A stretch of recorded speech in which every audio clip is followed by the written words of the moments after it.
TBC Tamil News.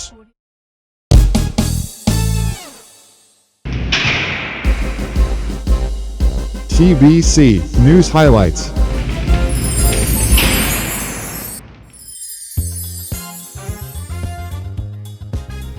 டிபிசியின் தலைப்புச் செய்திகள். புதிய அரசியலமைப்பு கொண்டுவரப்பட்டு பொதுமக்கள் வாக்கெடுப்புக்காக விடப்படும் என்று ஜனாதிபதி அனுரகுமார திசாநாயக்க திட்டவட்டமாக தெரிவித்துள்ளார். தமிழரசு கட்சியின் தேசிய பட்டியல் ஆசன ஆசையினால் திருகோணமலை மற்றும் அம்பாறை தமிழ் பிரதிநிதித்துவ இழப்பினை சந்திக்கும் ஆபத்து ஏற்பட்டுள்ளதாக ஜனநாயக தமிழ் தேசிய கூட்டணி தெரிவித்துள்ளது. திருகோணமலை மாவட்டத்தில் இலங்கை தமிழரசு கட்சியும் ஜனநாயக தமிழ் தேசிய கூட்டணியும் இணைந்து போட்டியிடுவதற்கு சாதகமான சமிஞ்ஞை வெளியிடப்பட்டுள்ளது. அரசு புலனாய்வு பணிப்பாளராக கடமையாற்றிய இலங்கை இராணுவ பிரிகேடியர் சுரேஷ் சலே தனது பதவியை ராஜினாமா செய்துள்ளார். மன்னார் தேர்தல் தொகுதியில் திடீர் திருப்பம், சார்ல்ஸ் நிர்மலநாதன் மீண்டும் போட்டியிடுகிறார். வணக்கம். நீங்கள் இணைந்திருப்பது டிபிசியின் காலை தமிழ் செய்திகளுடன். டிபிசியின் விளம்பரத்தை அடுத்து விரிவான செய்திகளை பார்க்கலாம். 28 வருடங்களுக்கு மேலாக பிரித்தானியாவில் இருந்து ஒலிக்கும் ஒரே ஒரு முதன்மை செய்தி ஸ்தாபனம் டிபிசி. செயற்கை நுண்ணறிவு தொழில்நுட்பத்தின் ஊடாக செய்திகளை வழங்கும் ஒரே ஸ்தாபனம் டிபிசி. சிறந்த செய்தி ஆசிரியர்களை கொண்ட ஒரே ஒரு செய்தி ஸ்தாபனம் டிபிசி. காணத் தவறாதீர்கள் டிபிசியின் செய்திகளை. இனி விரிவான செய்திகள். புதிய அரசியலமைப்பொன்று கொண்டு வரப்பட வேண்டும் என்பதே எமது நோக்கமாகும். நீண்ட கலந்துரையாடல்கள் மற்றும் பொதுமக்கள் வாக்கெடுப்பின் ஊடாக மாத்திரமே அதனை செய்ய எதிர்பார்க்கின்றோம் என்று ஜனாதிபதி அனுரகுமார திசாநாயக்க தெரிவித்தார். ஜனாதிபதி அனுரகுமார திசாநாயக்க வெள்ளவத்தை அமரபுர பீடத்துக்கு சென்று இலங்கை அமரபுர பீடத்தின் பதில் மகாநாயக்க தேரர் வணக்கத்துக்குரிய கரகொட உயன்கொட மைத்திரி மூர்த்தி தேரரை சந்தித்து ஆசி பெற்று கொண்டார். அமரபுர பீடத்தின் செயலாளரும் இதன் போது கலந்து கொண்டிருந்ததோடு அவர்களால் சேத்பிரித் பாராயணம் செய்யப்பட்டு ஜனாதிபதிக்கு ஆசி வழங்கப்பட்டது. அதனை அடுத்து ஜனாதிபதி தற்போதைய அரசியல் மற்றும் பொருளாதார நிலைமைகள் எடுத்துக்கூடும் விதமாக மகா சங்கத்தினருடன் சிறிது நேரம் கலந்துரையாடினார். அதன்போது நாட்டின் வளங்களை கொண்டு உச்சகட்ட பலன்களை அடைந்து வலுவான நாட்டை கட்டியெழுப்ப வேண்டுமென வலியுறுத்திய மகாநாயக்க தேரர்கள் அதனால் இலங்கை உலகில் சுயாதீன நாடாக எழுந்து நிற்க முடியும் என்று தெரிவித்தனர். பாராளுமன்ற தேர்தல் அறிவிக்கப்பட்டிருக்கும் தருணத்தில் அரசியல் ரீதியான அமைதி காலம் நிலவுவதாக சுட்டிக்காட்டிய ஜனாதிபதி செய்ய வேண்டியுள்ள பல்வேறு பணிகளை தேர்தலில் கிடைக்கும் முழுமையான பாராளுமன்ற அதிகாரத்தை கொண்டு துரிதமாக செயற்படுத்த எதிர்பார்ப்பதாகவும் தெரிவித்தார். இம்முறை தேர்தலின் போது எவ்வித வன்முறைகளுக்கும் கலவர நிலைமைகளுக்கும் இடமளிக்காமல் ஜனாதிபதி தலைமையிலான குழுவினர் எடுத்துக்காட்டாக செயலாற்றியமைக்கு மகா சங்கத்தினர் பாராட்டு தெரிவித்தனர். கடந்த ஜனாதிபதி தேர்தலின் போது மதத்தை முன்னிலைப்படுத்தி தற்போதைய ஜனாதிபதிக்கு எதிராக அவதூறு பிரச்சாரங்களை சிலர் முன்னெடுத்து சென்றதாகவும் அவை அனைத்தும் உண்மைக்கு புறம்பானவை என்பது தற்போது உறுதியாகி உள்ளதாகவும் இதன்போது மகா சங்கத்தினர் சுட்டிக்காட்டினர். இருப்பினும் இதுபோன்று அவதூறு பிரச்சாரங்கள் எதிர்காலத்தில் முன்வைக்கப்படலாம் என்பதால் அது குறித்து அவதானத்துடன் செயற்படுமாறு மகா சங்கத்தினர் ஜனாதிபதியிடம் வலியுறுத்தினர். சம்பிரதாய அரசியல் முறை மாற்றப்பட வேண்டும் என்பது ஜனாதிபதி தேர்தல் முடிவுகள் ஊடாக தெரிய வந்திருப்பதாக சுட்டிக்காட்டிய ஜனாதிபதி அவதூறுகளால் தமது தரப்பினர் குறித்து தோற்றுவிக்கப்பட்ட பிம்பத்தை மக்கள் புறக்கணித்திருப்பதால் அவை அனைத்தும் போலிகள் என்பது உறுதியாகி உள்ளது என்பதையும் சுட்டிக்காட்டினார். இதன்போது புதிய அரசியலமைப்பு குறித்தும் மகா சங்கத்தினர் ஜனாதிபதியிடம் வினவிய போது கடந்த அரசாங்கங்கள் அரசியலமைப்பு திருத்தங்களை தமது தேவைகளுக்கு ஏற்பவே செய்து கொண்டன. மக்களின் தேவைக்கு ஏற்ப திருத்தங்கள் செய்யப்படவில்லை.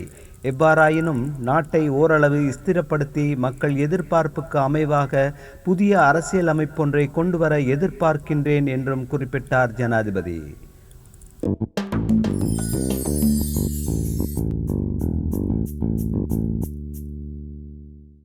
இலங்கை தமிழரசுக் கட்சியின் தேசிய பட்டியல் ஆசன ஆசையினால் திருகோணமலை மற்றும் அம்பாறையில் தமிழ் பிரதிநிதித்துவ இழப்பினை சந்திக்கும் ஆபத்து ஏற்பட்டுள்ளதாக ஜனநாயக தமிழ் தேசிய கூட்டணி தெரிவித்துள்ளது. எவ்வாறாயினும் தமிழரசுக் கட்சியின் தலைவர் மாவை சேனாதிராஜா தலைமையிலான குழுவினர் இணங்கியதன் பிரகாரம் இணைந்து செயற்படுவதற்கு நாளை 7ஆம் தேதி திங்கட்கிழமை வரையில் கால அவகாசம் வழங்குகிறோம் என்றும் குறிப்பிடப்பட்டுள்ளது. நடைபெறவுள்ள பாராளுமன்ற தேர்தலில் ஆசன ஒதுக்கீடு உள்ளிட்ட விடயங்கள் தொடர்பில் ஆராய்வதற்கான ஜனநாயக தமிழ் தேசிய கூட்டணியின் முக்கிய கூட்டம் ஒன்று வவுனியாவில் உள்ள தனியார் விடுதியில் காலை 10 மணி முதல் மாலை 5:30 வரையில் நடைபெற்றிருந்தது. ஜனநாயக தமிழ் தேசிய கூட்டணியின் ஆசன பங்கீடுகள் யாழ்ப்பாணம், வன்னி மற்றும் மட்டக்களப்பு மாவட்டங்களை மையப்படுத்தி பூர்த்தியாகி உள்ளது.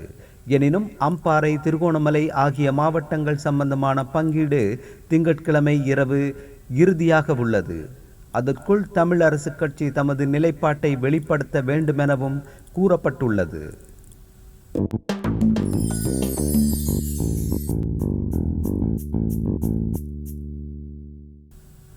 பாராளுமன்ற தேர்தலில் திருகோணமலை மாவட்டத்தில் இலங்கை தமிழரசுக் கட்சியும் ஜனநாயக தமிழ் தேசிய கூட்டணியும் இணைந்து போட்டியிடுவதற்கு சாதகமான சமிக்கை வெளியிடப்பட்டுள்ளது. இலங்கை தமிழரசுக் கட்சியின் தலைவர் மாவை சேனாதிராஜா, பொதுச் செயலாளர் வைத்தியர் சத்தியலிங்கம், சுமந்திரன், ஸ்ரீதரன், குகதாசன் ஆகியோர் திருகோணமலை மறை மாவட்ட ஆயர் நோயல் இமானுவேல் ஆண்டகையை நேரில் சந்தித்து உரையாடியிருந்தார்கள்.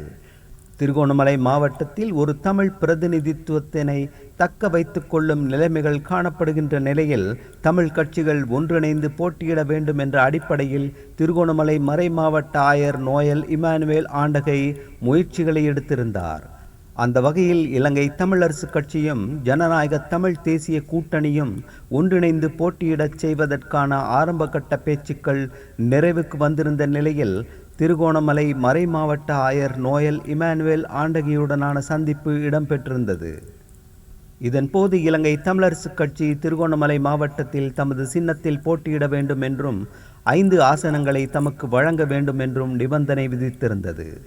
எனினும் திருகோணமலை மறை மாவட்ட ஆயர் நோயல் இமானுவேல் ஆண்டகையுடனான உரையாடல்களை அடுத்து இலங்கை தமிழரசுக் கட்சி 4 ஆசனங்களை தம் வசம் வைத்துக்கொண்டு 3 ஆசனங்களை ஜனநாயக தமிழ் தேசிய கூட்டணிக்கு வழங்குவதற்கு இணக்கம் வெளியிடப்பட்டுள்ளது. அதன் அடிப்படையில் திருகோணமலையில் இரு தரப்புகளும் இணைந்து போட்டியிடுவதில் எவ்வித பிரச்சனைகளும் காணப்படவில்லை. ஆனால் அம்பாறையில் தமது சின்னத்தில் போட்டியிட வேண்டும் என்று ஜனநாயக தமிழ் தேசிய கூட்டணி வலியுறுத்துகிறது. இந்த விடயம் திருகோணமலை மறை மாவட்ட ஆயர் நோயல் இமானுவேல் ஆண்டகையின் கவனத்துக்கு கொண்டு செல்லப்பட்ட போது உரையாடல்கள் ஊடாக அந்த பிரச்சனையை முடிவுக்கு கொண்டு வருமாறு அவர் கேட்டுக்கொண்டுள்ளார்.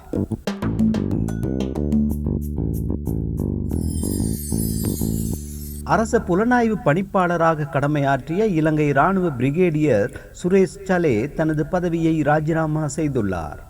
அவர் நேற்று முதல் ஓய்வு பெற்றுள்ளதாக தெரிவித்துள்ள நிலையில் அந்த பதவிக்கு பிரதி போலீஸ் மா அதிபர் தம்மிக பிரியாந்த நியமிக்கப்பட்டுள்ளார். குறித்த நியமனத்தை நிரந்தரமாக்க போலீஸ் ஆணைக்குழுவின் பரிந்துரைகள் அனுப்பி வைக்கப்பட்டுள்ளன.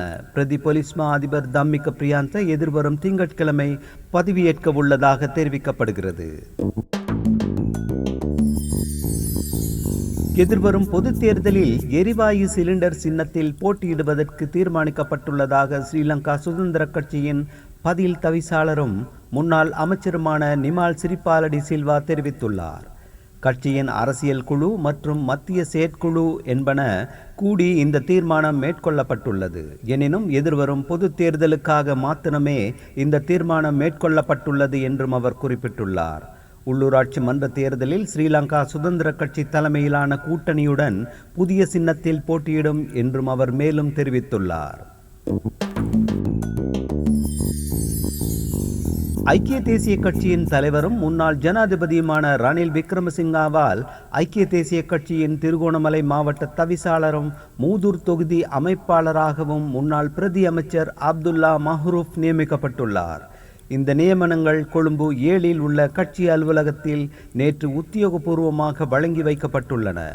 அப்துல்லா மஹ்ரூப் அகில இலங்கை மக்கள் காங்கிரஸ் கட்சியின் தேசிய அமைப்பாளர் பதவியை ராஜினாமா செய்துவிட்டு ரணிலுடன் இணைந்துள்ளதுடன் ஐக்கிய தேசிய கட்சியின் அங்கத்துவத்தை இதன்போது ரணிலிடமிருந்தே பெற்றுக்கொண்டார்.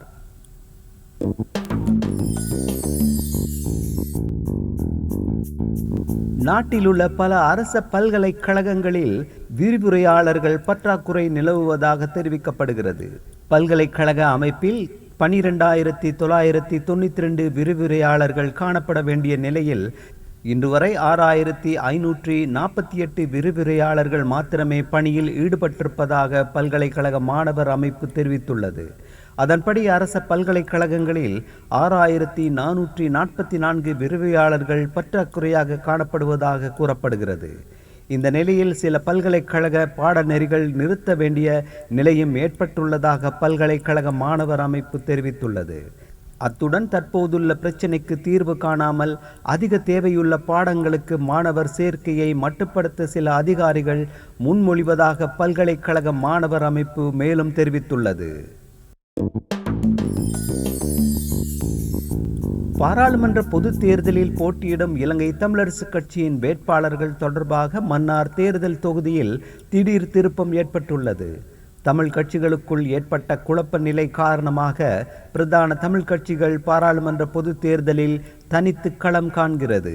அதன் அடிப்படையில் இலங்கை தமிழரசு கட்சி சார்பாக வன்னி மாவட்டத்தின் வேட்பாளர்கள் தெரிவில் தாமதம் ஏற்பட்டு வந்த நிலையில் மன்னார் தேர்தல் தொகுதியை மையமாக கொண்டு முன்னாள் பாராளுமன்ற உறுப்பினர் சார்ல்ஸ் நிர்மலநாதன், முன்னாள் வடக்கு மாகாண பிரதம செயலாளர் திரு பத்திநாதன், மன்னார் மாவட்டத்தைச் சேர்ந்த இளம் சட்டத்தரணி செல்வராஜா டினேசன் ஆகியோர் வன்னி தேர்தல் தொகுதியில் போட்டியிடுவதற்காக மன்னார் மாவட்டத்திலிருந்து தெரிவு செய்யப்பட்டுள்ளதாக அறிய முடிகிறது.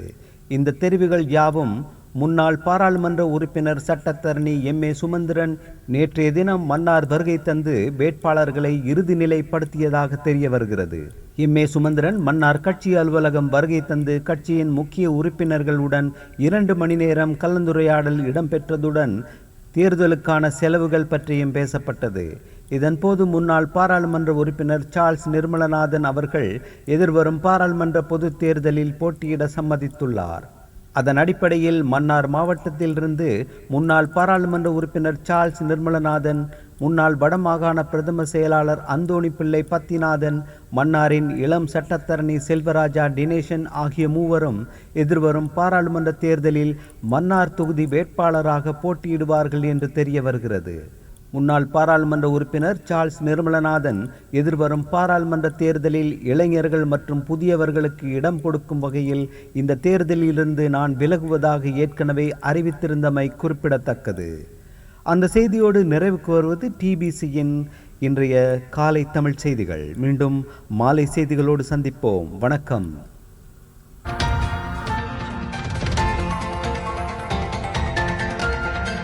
TBC Tamil News.